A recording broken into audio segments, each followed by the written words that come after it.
दोस्तों, आज की इस महत्वपूर्ण वीडियो में हम शुक्ल पक्ष की पोत्रदा एकादशी के बारे में विस्तार से बात करेंगे। साथ ही हम आपको जानकारी देंगे एकादशी व्रत की उद्यापन की संपूर्ण विधि के बारे में, जिसे स्वयं भगवान श्री कृष्ण ने धर्मराज युधिष्ठिर को बताया था। आज हम आपका भ्रम दूर करेंगे कि आपको पोत्रदा एकादशी व्रत कब रखना है, 21 जनवरी या फिर 22 जनवरी को। लेकिन वीडियो को पूरा देखिएगा, तभी आपकी कंफ्यूजन दूर होगी। तो आज की वीडियो में हम जानेंगे कि पोत्रदा एकादशी कब है, कब रखें, व्रत का पारण कब करें, एकादशी और द्वादशी तिथि कब से कब तक है, पूजा का शुभ समय क्या है, राहुकाल का समय क्या है, व्रत का पारण किस दिन करेंगे और किस चीज से करें, हरिवासर कब से कब तक है, एकादशी के दिन क्या खाएं क्या ना खाएं, जिससे आपका व्रत खंडित ना हो। सारी बातें आज की इस वीडियो में जानेंगे, तो आप अंत तक वीडियो में बने रहे। नमस्कार दोस्तों, स्वागत है आप सभी का एक बार फिर से आपके पसंदीदा चैनल हिंदू रिलीजियस टेल्स में। दोस्तों, वीडियो शुरू करने से पहले एक बार पूरी श्रद्धा के साथ कमेंट सेक्शन में लिखें, जय श्री हरि विष्णु। भगवान हरि की कृपा आप सभी पर सदैव बनी रहेगी और वीडियो को लाइक करके हिंदू रिलीजियस टेल्स चैनल को सब्सक्राइब अवश्य कर लें। दोस्तों, आइए सबसे पहले जान लेते हैं एकादशी व्रत के उद्यापन की संपूर्ण विधि के बारे में। दोस्तों, हमारे हिंदू धर्म में बहुत सारे व्रत रखे जाते हैं और व्रत तभी पूर्ण होते हैं जब उनका विधिवत उद्यापन किया जाए। तो व्रत का उद्यापन साल में एक बार किया जाता है और किस प्रकार से किया जाता है। जब उद्यापन करते हैं तो उद्यापन की विधि है, उसमें व्रत किया जाता है। पूजन, जागरण, हवन, दान और ब्राह्मण भोजन के साथ ही व्रत का पारण किया जाता है। तो उस समय जानकारी के अभाव में बहुत ही कम लोग ऐसे होते हैं जो पूरी तरह से विधि विधान के साथ उद्यापन कर पाते हैं और बाकी लोग अधूरी जानकारी के साथ उद्यापन कर लेते हैं। तभी कहते हैं कि कभी कोई विशेष मनोकामना पूर्ति के लिए आप व्रत रखते हैं तो यही कारण है कि आपकी मनोकामना पूर्ण नहीं हो पाती है। हर व्रत की जो उद्यापन विधि है उसका अलग अलग शास्त्र सम्मत विधि विधान होता है। तो इसी तरह से शुक्ल पक्ष और कृष्ण पक्ष की एकादशी का उद्यापन करने के लिए जो विधि है वह इस प्रकार है। कृष्ण पक्ष की एकादशी का व्रत कृष्ण पक्ष की एकादशी में और शुक्ल पक्ष की एकादशी का उद्यापन शुक्ल पक्ष की एकादशी में ही रखना चाहिए। अगर आपने दोनों पक्षों के सभी 24 एकादशी व्रत या अधिमास होने पर 26 एकादशी के व्रत किए हैं तो फिर आप किसी भी पक्ष में एकादशी का उद्यापन कर सकते हैं। लेकिन कभी भी चौमासे में या चातुर्मास में एकादशी व्रत का उद्यापन नहीं करना चाहिए। तात्पर्य यह है कि चातुर्मास यानी कि आषाढ़ शुक्ल एकादशी से लेकर कार्तिक कृष्ण एकादशी में कभी भी व्रत का उद्यापन नहीं करना चाहिए। शास्त्रों के अनुसार एकादशी का उद्यापन पूरे 2 दिन का कार्यक्रम होता है। यानी कि जिस तरह से आप एकादशी का व्रत रखते हैं तो उसी तरह से आपको विधि विधान से पूजा भी करनी होती है। पहले दिन एकादशी को व्रत रखकर पूजा की जाती है। फिर द्वादशी तिथि को हवन करके आप अपनी सामर्थ्य के अनुसार जोड़े से ब्राह्मण को बुलाकर, या अगर हो सके तो जोड़े से ना बुलाएं तो उससे ज्यादा आप जितनी भी आपकी सामर्थ्य हो 4, 6, 8, 11 की संख्या में अपने घर पर ब्राह्मणों को बुलाकर उन्हें दान दक्षिणा देकर भोजन करवाकर ही उनके हाथों से हवन करवाकर उन्हें विदा करें। दोस्तों, अगर आपको एकादशी व्रत के उद्यापन की संपूर्ण जानकारी चाहिए, जैसे एकादशी के उद्यापन में जो जरूरी सामग्री है वह क्या क्या होनी चाहिए, आपको किस दिन व्रत रखना है, किस दिन उद्यापन करना है, और अगर आप घर पर पंडित जी को बुलाकर, पुरोहित जी को बुलाकर उद्यापन करवाते हैं तो आपको क्या क्या सामग्री की आवश्यकता होगी। अगर आप बिना पंडित जी के उद्यापन खुद ही करना चाहते हैं तो आप किस प्रकार घर पर खुद ही बड़ी आसान विधि से उद्यापन कर सकते हैं। तो आपको ये सब संपूर्ण जानकारी चाहिए तो मुझे कमेंट सेक्शन में लिखकर बता दीजिएगा। अगर आपके ज्यादा कमेंट आए तो मैं उस पर एक अलग से वीडियो बना दूंगा। दोस्तों, एकादशी व्रत कब से शुरू करें या एकादशी व्रत कब से उठाएं, किस महीने से एकादशी व्रत को नहीं शुरू करना चाहिए, इन सभी जानकारी के लिए मैं अलग से एक वीडियो बनाया है जिसका लिंक मैं आपको डिस्क्रिप्शन बॉक्स में दे दूंगा। तो आप इस वीडियो को जरूर देखिएगा, आपके संपूर्ण जानकारी मिल जाएगी। अभी हम यहाँ पर इस वीडियो में बात करेंगे पुत्रदा एकादशी के बारे में। दोस्तों, शास्त्रों में कहा गया है कि एकादशी का दिन भगवान श्रीहरि का प्रिय दिन है और इस दिन भगवान श्रीहरि की पूजा करने से और व्रत करने से भगवान श्रीहरि की प्रसन्नता प्राप्त होती है और उनकी भक्ति प्राप्त होती है। दोस्तों, वैसे तो वर्ष भर में 24 एकादशी आती है और जब अधिक मास लगता है तो उस वर्ष में एकादशी की संख्या 26 हो जाती है। हर एकादशी का अपना विशेष महत्व होता है, लेकिन पौष माह की पुत्रदा एकादशी व्रत का अपना विशेष महत्व है। वैसे पुत्रदा एकादशी का व्रत वर्ष में 2 बार मनाया जाता है। पहला श्रावण महीने के कृष्ण पक्ष में और दूसरा पौष माह के शुक्ल पक्ष में पुत्रदा एकादशी का व्रत किया जाता है। यह सभी प्रकार के पापों को नष्ट करने वाली है और इस व्रत के प्रभाव से मनुष्य पुत्रवान, विद्वान, कीर्तिमान, यशस्वी होता है और अंत में इस व्रत के प्रभाव से भगवान विष्णु के धाम की प्राप्ति होती है। दोस्तों, एकादशी व्रत की तारीख जानने से पहले जान लेते हैं कि एकादशी की पूजा कैसे करें। क्या है एकादशी की पूजा विधि? वीडियो में बने रहे, आपको इस वीडियो में संपूर्ण जानकारी दी जाएगी। दोस्तों, अब जानिए कि एकादशी की पूजा आपको कैसे करनी है और पुत्रदा एकादशी इतनी खास क्यों होती है। तो पुत्रदा एकादशी का जो व्रत है वह अपने नाम के अनुरूप ही संतान की रक्षा, उसके उज्जवल भविष्य के लिए रखा जाता है। इस दिन वैवाहिक दंपत्ति विष्णु का दक्षिणावर्ती शंख से अगर अभिषेक करते हैं और चंदन का तिलक लगाकर उन्हें पीले फल, पीले फूल, तुलसी दलों सहित अर्पित करते हैं तो उनकी संतान संबंधी जो भी कामना है वह भगवान की कृपा से अवश्य ही पूर्ण हो जाती है।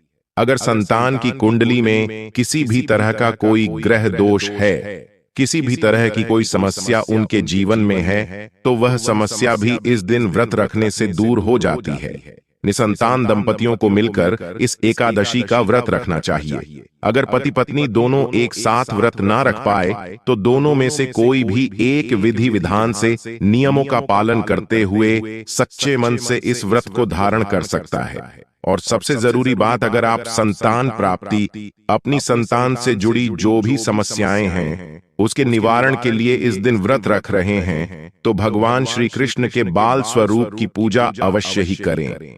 इस दिन लड्डू गोपाल जी की पूजा करा करके, उन्हें नए वस्त्र धारण कराकर अच्छे से श्रृंगार करके उन्हें माखन मिश्री का भोग जरूर लगाएं। साथ ही संतान गोपाल मंत्र का भी जाप करें, जो कि इस वीडियो में हम आपको बताएंगे।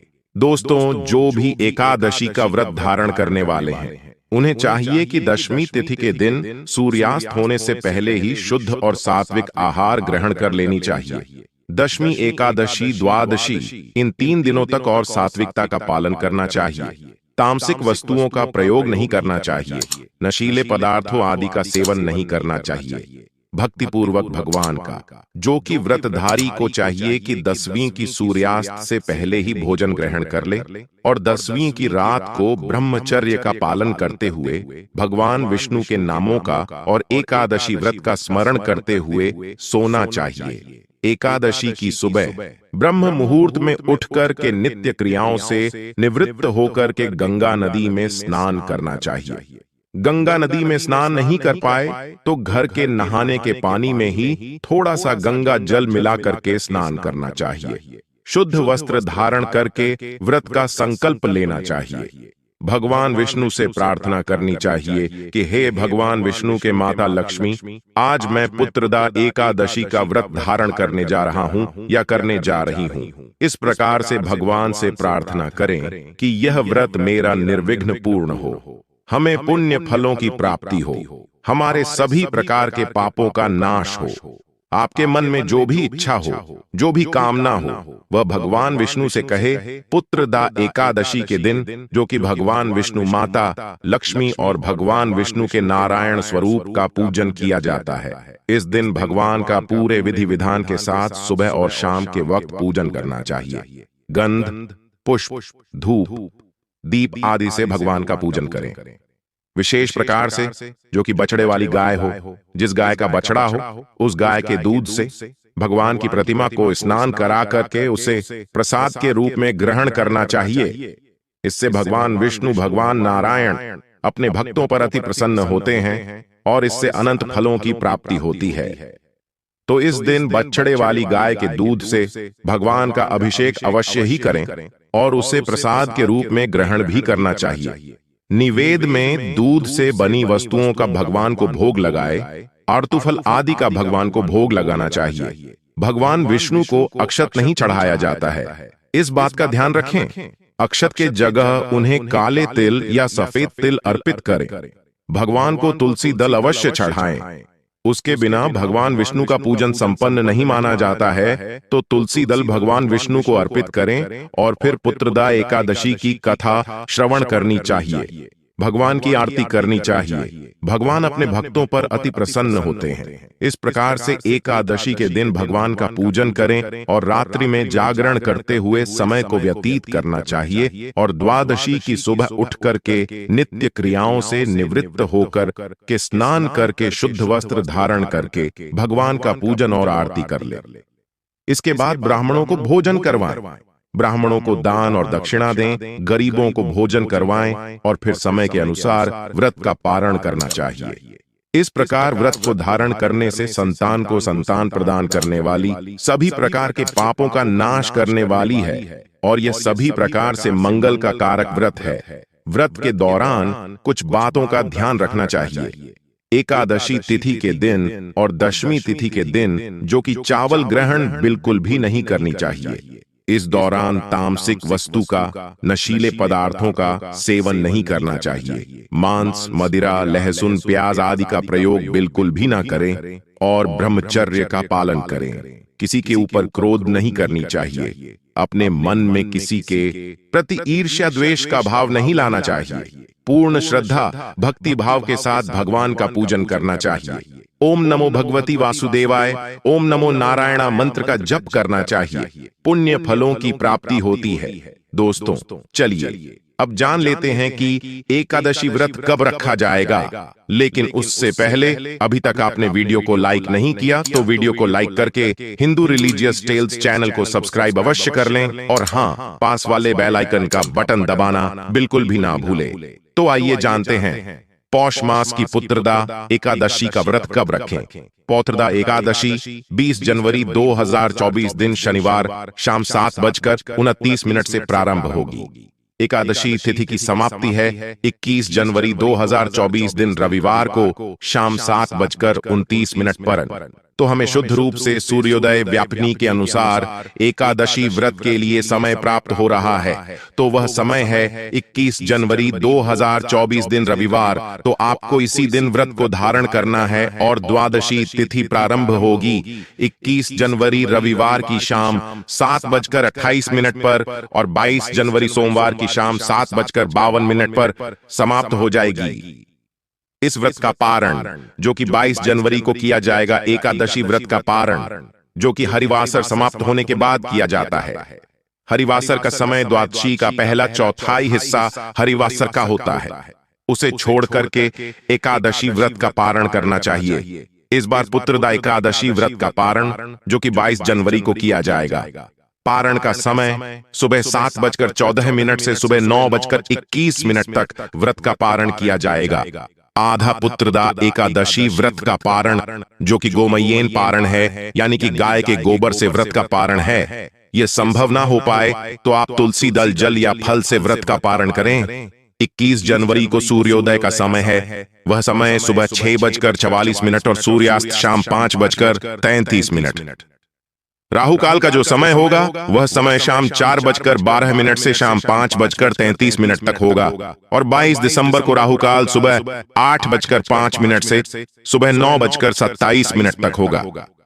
राहु काल समय के दौरान कोई भी शुभ कार्य या नया कार्य, पूजन आदि का कार्य नहीं करना चाहिए। योग जो कि 21 जनवरी को शुक्ल योग जो कि सुबह 9:15 तक होगा। उसके बाद ब्रह्म योग होगा। एकादशी के दिन इस बार योग की द्विपुष्कर योग भी बन रहा है जो कि सुबह 3:52 से अगले दिन सुबह 7:14 तक होगा और 22 जनवरी को सर्वार्थ सिद्धि योग और अमृत सिद्धि योग भी बन रहा है क्योंकि सुबह 7:14 से अगले दिन सुबह 4:58 तक होगा। 22 जनवरी को रवि योग भी बन रहा है, जो कि सुबह 4:58 से अगले दिन 7:13 तक होगा। इस बार बड़ा ही अच्छा योग बन रहा है। एकादशी तिथि के दिन भी और द्वादशी के दिन भी इन योग में पूजन आदि का कार्य करना, जो कि गोपाल मंत्र है, ओम देव की सुत गोविंद वासुदेव जगतपते देहि में तनयम कृष्ण त्वामहम शरणम गत। इस मंत्र का कम से कम 108 बार जाता भगवान कृष्ण की पूजा करते समय जरूर करें। लड्डू गोपाल जी को इस मंत्र का जाप करने के बाद माखन मिश्री का भोग लगाएं। इसके बाद से नियमित रूप से इस मंत्र का जाप करें। इससे आपको जल्द ही कान्हा जैसी संतान प्राप्त होगी। अगर आप संतान गोपाल मंत्र करते हैं तो निसंतान को उत्तम संतान की प्राप्ति होती, संतान के जीवन में आने वाली हर समस्या से छुटकारा मिलता है। जिन लोगों की संतान जीवित नहीं रहती हैं, तो उन्हें यह मंत्र का जाप करने से लाभ होता है, और जिन स्त्रियों का बार बार गर्भपात हो जाता है, उन्हें भी इस मंत्र से काफी लाभ मिलता है। अब दोस्तों, हम एकादशी के नियमों की बात कर लेते हैं। एकादशी व्रत करने का जो फल होता है वह बहुत ज्यादा होता है। ऐसा व्रत करने से महापुण्यदायी फल प्राप्त होता है। एकादशी व्रत करने से श्री हरि विष्णु की प्राप्ति होती है। आपके पूर्व जन्म के जो भी पाप कर्म हैं, सभी नष्ट हो जाते हैं। साथ ही साथ आप जन्म मरण के बंधन से भी मुक्ति पा जाते हैं। ऐसा कहा गया है। इस व्रत को करने के लिए दोस्तों, व्रत की शुरुआत दशमी तिथि के दिन से प्रारंभ होती है। दशमी, एकादशी और द्वादशी 3 दिन का यह व्रत है। तो दोस्तों, दशमी तिथि का जो दिन का आखिरी समय होता है, जबकि सूर्य अस्त होने वाला होता है, तभी से ये व्रत शुरू हो जाता है। इसके बाद दोस्तों, जैसे आप जो भी भोजन करेंगे, दशमी तिथि के शाम के भोजन के बारे में बता रहा हूं दोस्तों, जिसमें कि आपको दोस्तों चावल बिल्कुल नहीं लेना है। और दशमी तिथि के दिन अगर आप गृहस्थ हैं, तो जब आप आसमान में जैसे तारे उदय हो जाए, उस समय पर आप अपना भोजन ग्रहण कर लीजिए। अगर आप सन्यासी हैं या विधवा है, तो आप और जल्दी इस भोजन को ग्रहण करें, करीब 5 बजे के आसपास। इसके बाद दोस्तों, रात में आपको बिल्कुल भी भोजन ग्रहण नहीं करना है। आपको दशमी तिथि के दिन अपने व्रत की शुरुआत करनी है। और दोस्तों, इस दिन पर जौ, गेहूं, मूंग और शक्कर, सेंधा, नमक, काली मिर्च और घी से बना हुआ भोजन आपको ग्रहण करना है। इस भोजन को ग्रहण करने के बाद रात भर आपको उपवास रखना है, जिससे कि जब आपका एकादशी का व्रत अगले दिन शुरू हो, उस समय पर आपके पेट में अनाज का बिल्कुल भी दाना नहीं होना चाहिए। इस व्रत को महापुण्य फलदायी बताया गया है। व्रत के नियम थोड़े से कठोर हैं। ऐसा कहा जाता है दोस्तों, अगर आप एकादशी का व्रत निर्जला रखते हैं, तो आपको कई गुना उसका फल प्राप्त होता है। अगर आप दोस्तों निर्जला उपवास नहीं रख सकते, तो फलाहार करके उपवास रखते हैं। यानी फल जिसमें कि दोस्तों बताया गया है आम, केला, अंगूर, बादाम, पिस्ता, इन्हें अमृतदायी फल बताया गया है। इन फलों को खाकर आप इस उपवास को रख सकते हैं। एक समय दोस्तों, शाम के समय आप नमकीन फलाहार भी कर सकते हैं। अगर आपका शरीर साथ नहीं देता, जिसमें कि आप सिंघाड़े के आटे की पूरी आलू के साथ बना सकते हैं। जो भी सिंपल फलाहार है वह करिएगा समा का चावल, और मूंगफली मत खाइएगा। ये मैं खाने के लिए मना कर रहा हूं। आलू वगैरह खाकर उपवास को करिए। जब एकादशी का व्रत हो जाए, शाम के बाद अगले दिन द्वादशी के दिन जब आप सुबह जागते हैं, उसके बाद नहा धोकर भगवान का पूजन करिएगा। और आप इस दिन पर ब्राह्मण भोज करा सकते हैं तो ब्राह्मण भोज जरूर कराए। नहीं करा सकते तो आप उनके खाने पीने का जो कच्चा सामान है, जिसे कि सीधा बोलते हैं, वह ब्राह्मणों को जरूर दीजिए। और मान्यताओं के अनुसार हरिवासर के समय व्रत नहीं खोला जाता है। हमेशा हरिवासर का समय बीतने के बाद और सूर्योदय के बाद ही व्रत खोलना चाहिए। दोस्तों, अगर आपके पास उस समय पर कोई भी भोजन नहीं है, तो आप केवल पानी या जल पीकर इस व्रत का पारण भी कर सकते हैं। अब इस व्रत के कुछ और खास नियम है, जैसा कि मैंने आपको खाने के लिए बताया कि इन 3 दिनों में आपको किस तरह का खाना खाना है। पहले दिन भी दोस्तों आपको जौ, गेहूं, चना, नमक, काली मिर्ची का खाना खाना है।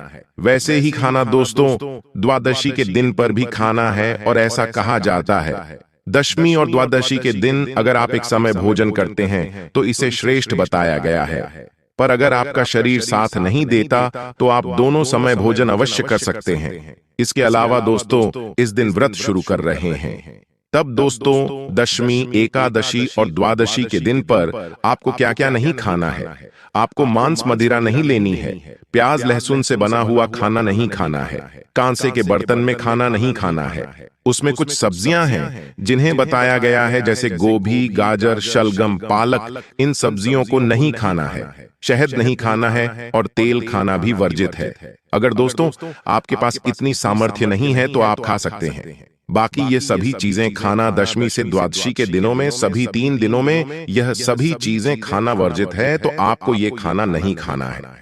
अब हम बात कर लेते हैं आपको, जैसा कि मैंने बताया, जब भी आप एकादशी का उपवास रखे हैं, अगर आपने नहीं भी रखा है तो एकादशी के व्रत का आपको दान जरूर देना चाहिए। किसी भी योग्य ब्राह्मण को आपको हमेशा खाना खिलाना चाहिए, दान दक्षिणा देनी चाहिए। अब दोस्तों यहाँ पर बात कर रहे हैं कि दूसरे को हमें अन्न देना चाहिए, जैसे कि ब्राह्मण को अन्न का दान करना चाहिए। तो आप इस बात का ध्यान रखें कि इन 3 दिनों में कोशिश करें कि आप बाहर का या किसी और का दिया हुआ अन्न ना ग्रहण करें, ऐसा कहा जाता है।